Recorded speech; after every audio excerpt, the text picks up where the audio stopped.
Thank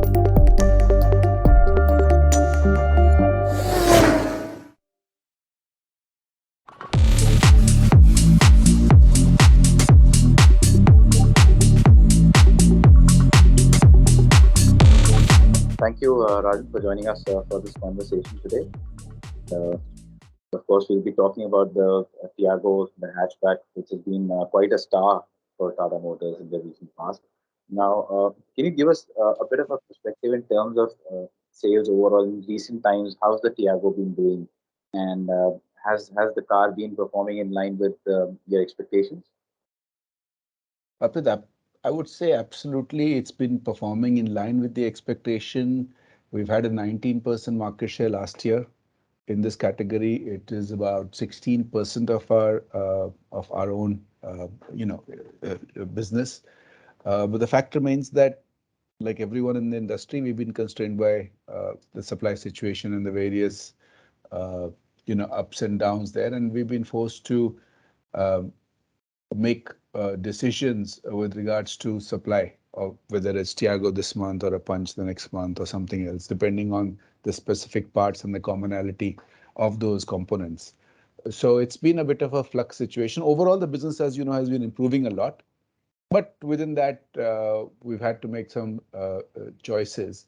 And therefore, it's not the way we measure the way we measure success, or the way we measure ourselves, is both on the retail end and the booking end.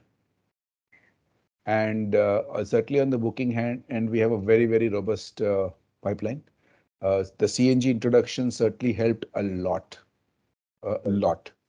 and has become a significant portion of our portfolio. But obviously, the ups and downs of the supply situation, uh, reflect and limit some of the numbers that you all see as journalists, which is basically the offtake numbers, which have to be also looked in the context of the fact that our dealerships have the lowest inventory in the market. So, so all things put together, I would say that at this point in time, we at Tata Motors are. Uh, well, I think it's unfair to say we are pleased, because obviously there are a lot of customers out there who are suffering in the sense that delayed lead times on certain cars from time to time. So I think it's unfair to say that, but yeah, I mean, if I just look at from a bookings perspective and the pipeline and the inquiries and everything else that really matters from a, as a lag indicator, things are very solid and good. Yes. And you also mentioned CNG. CNG did very well for you. So, can you Absolutely. give us a numbers and how well CNG models perform? Yeah. So for both Tiago and Tigor, I mean, the great thing for us was that we took we took the consumer insight and we put CNG in our premium end vehicles in these two categories of Tiago and Tigor. Unlike generally the market introducing it in a lower end, because we felt that it was still for a customer who appreciated the value of lower running costs, but still wants a damn good car uh, uh, for that that period of 4 to 5 years, and that's really worked very well for us. And CNG now accounts for 50% of our business in the Tiago and Tigor. And within the Tiago, if I look at Tiago, what's the split between automatic and manual right now? I'll give you the have the data here. It's about 20%. Okay, so 20% is the automatic. Yes. And do you expect to see any kind of significant increase in this number going forward, or do On you the expect? automatic side, I certainly see it moving in the upward direction as a component of Tiago for sure. Uh, but I think that on the upper end of the spectrum of our portfolio, the automatic you know components would be higher. I think a customer who's buying a Tiago uh, from a profile perspective is quite different, and therefore someone is going to buy an automatic, they'd rather go a little bit on the higher end, maybe with the Punch, or maybe with the something on the higher end, or maybe with the Ultras as well, as opposed to that. From an entry point perspective, it's largely going to be manual, which is 80%, as I Okay, mentioned.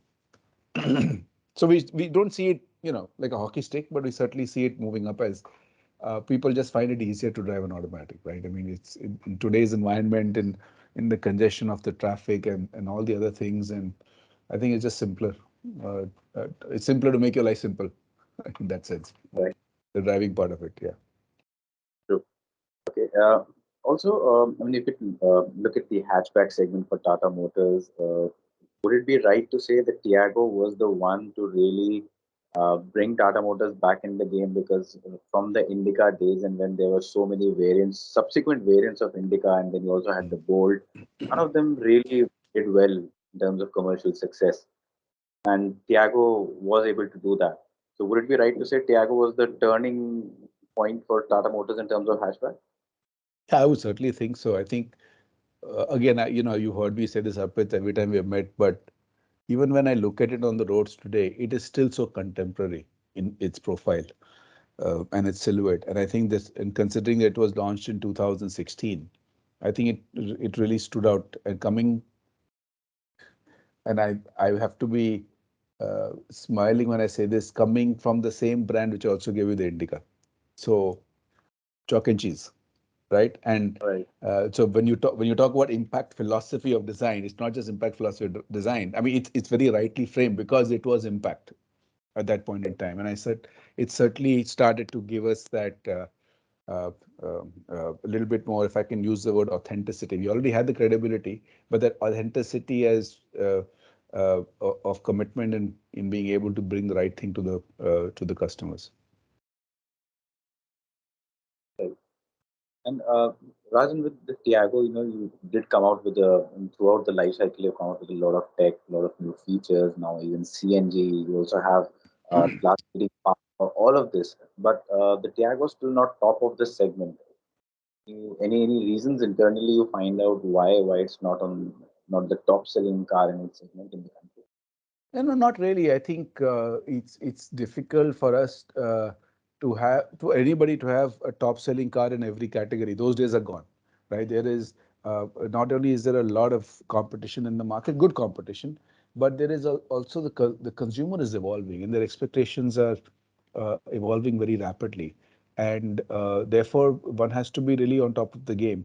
So that's point number one. Point number two is we make a very robust car. But as you know, it's a four-star rated car, winner of many such awards.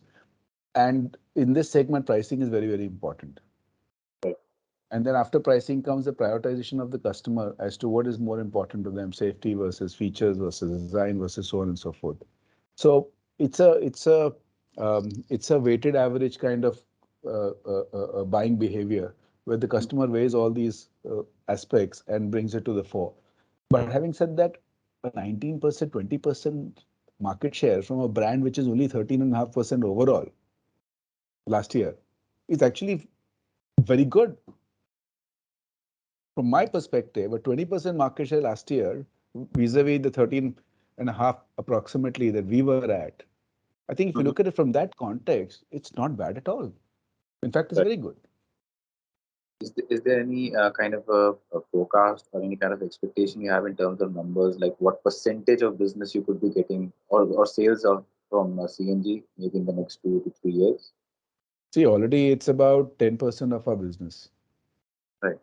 So uh, I'm not one to go out and put a number at this point in time, because it finally depends on not just the product, but the acceptability of the product and how we go to market with it. And there are so many other factors at play. But for Tata Motors, there is sufficient headroom across our portfolios.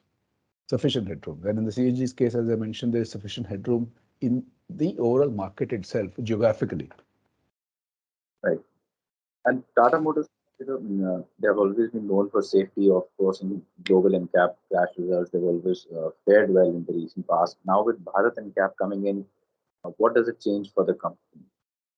How are you seeing Bharat NCAP? No, obviously, uh, we have always supported any of these initiatives around safety, and we will continue to support any such initiative which creates a certain standard which we in India can call our own. and looking at, and obviously the standards will be made considering all the standards of other countries, etc., right? So so we we here, we will obviously, again, repeat, support it. We already have the mentality, we have the mindset in our organization, we know what it takes, we're already doing it. So Right. obviously, it's we have 1 foot, foot in it, if not both already. I think I would say both, in fact. And so we are pretty much ready for it. Yeah. And rather in the coming time, especially in the say the near to mid-term future, maybe in this year to early next year, what more can we expect from Tata Motors in terms of new products or technologies? What would you like? Let me put it that way. Well, it's more about the consumers, what they like. So, and you guys always keep doing a lot of market research to know their sentiments. So that's Look, it. Arpit, these questions, as sweetly as you smile at me and ask, I'm not going to answer them. But the fact remains that at some point in time, you probably know more than I do. But the fact of the matter is that the EV story is very, very alive, Yeah. right? You've seen the curve, you've seen the Avinya, for example. So those are very, very much alive, and so that's a strong on the technology side. You've got the whole thing around, and the EV space is going to get very interesting because uh, it takes competition to grow the market, and then it's going to be interesting when more and more players come in similar price ranges, and then we start. You've heard certain uh, quotes from certain senior ministers about petrol being phased out in a few years, or petrol likely to move out, and other players as well talking about that. So I think that the thinking is very much alive and on, and we certainly have, I think, I would say, a prime mover advantage at this point in time. And Rajan, you are already now present across many segments, right from hatchback to the premium SUV segment. Mm, Especially in the premium segments, a lot of your rivals are nowadays coming with ADAS features. You're already good mm, in passive safety. mm. So, what's your outlook on ADAS My or more active safety, if I may?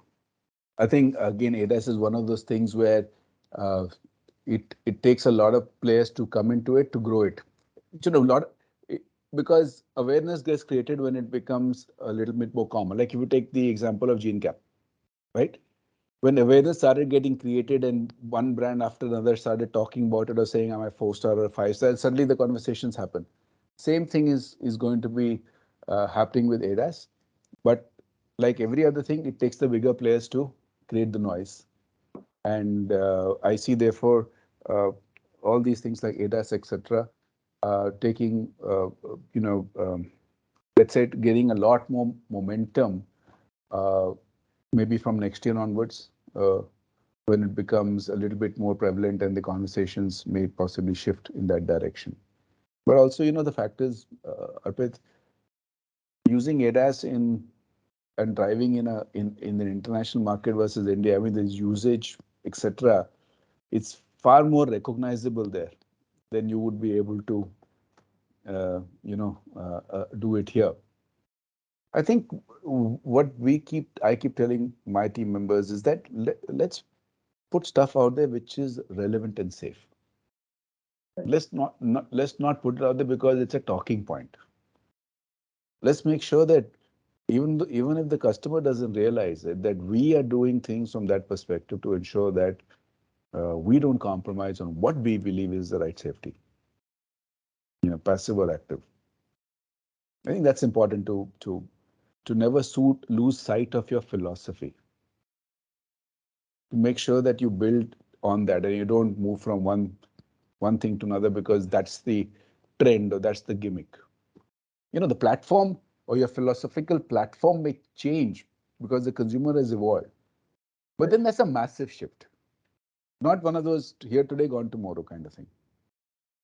Right. And Rajan, one thing that one question in fact that we keep getting from a lot of our readers and viewers, and we keep wondering ourselves also, is that in the past, Tata Motors has had sedans, very good Correct. sedans. Uh, sedans, and right now the way the market is going, very heavily inclined towards SUVs. The shift happening is is there any kind of action we can expect in the sedan segment, or is as of now like is sedan something which is like completely on the back burner for you, what do or we is it what do we call the curve, Arpit? that's still Good. It's a good question, right? So if you ask me the sedan in the classical sense, again, this is it's a personal opinion. I think if you look at it internationally, everywhere the market's moved a lot away from the classical concept of the sedan and therefore more into the concepts like the curve, right? Or a redefinition in the sense that even though it has a boot, sedan is an insult. You can't call it a sedan because it's an insult. So the nomenclature is changing, the stylization is changing, and sedan as a word will move out of the vocabulary, right. right? Because this industry defines its own vocabulary. MUV versus SUV. I mean, you can tell me that the height of the this thing and all that, but finally, if you technically, how do you answer that question? Except one just looks like a monster and the other one looks pretty. I mean, No, I get it. Yeah. so we define our own category language as an industry, and I think that we will kill the sedan and we'll call it a coupe. I'm just saying, you can just stretching the argument a bit. Personally, still find it interesting, but I think that the overall stylization has just overcome uh, the what used to be a practical need. So the sedan, as we've known it for years, the traditional three box design that is dead. I mean, from a future perspective. That I think so. As a personal opinion, I don't know whether you're going to print that, but I think it's let me just say it's evolving. I think that pretty much takes care of the questions I had for the day. If there's anything, any kind of a data or an insight you want to add that I might have missed upon, anything interesting. No, I think we're fine. I never know when what data is the right data in terms of what is relevant, because there's so much data that floats around in the industry. So I come from a retail background, so I just find it always strange that market share is about offtake and not what the consumer is picking off the shelf, but what you're shoving into the shelf. Yes, So that's but something I else. think Good. that's Yeah. has been the norm for quite some time, and a lot of people have objected, and that's the reason why nowadays you see this data coming out from FADA, and Mm-hmm. now people want to know that okay, we know this is what's being shoved down the dealer's throat, but how many people actually put their money and bought it? Yeah, but the model is changing, right? You've seen the Mercedes guys do it. You've probably heard about JLR doing it, and like everything else, we are just few years behind. That's all, Right. Okay. right? Great. Chalo. Great. Thank you so much for your time, Rajan, and I Thank look you. forward to seeing you sometime soon.